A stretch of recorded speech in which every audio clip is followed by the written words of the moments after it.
көңілсін байлап тұрса, жарқырап жайына демек, жашоодо барда себеп.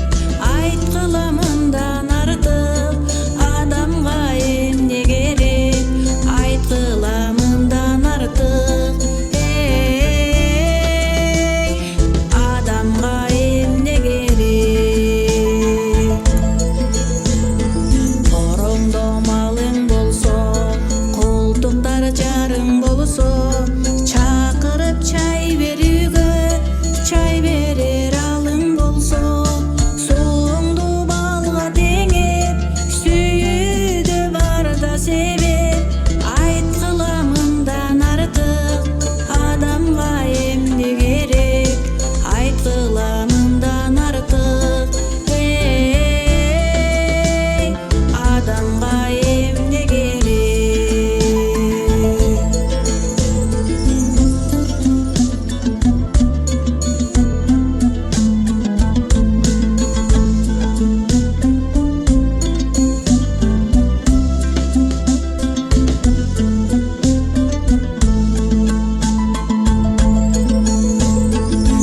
Балдарың эстүү болсо, ар ишке эптүү болсо, кыз берип келин алып, куда сөктеп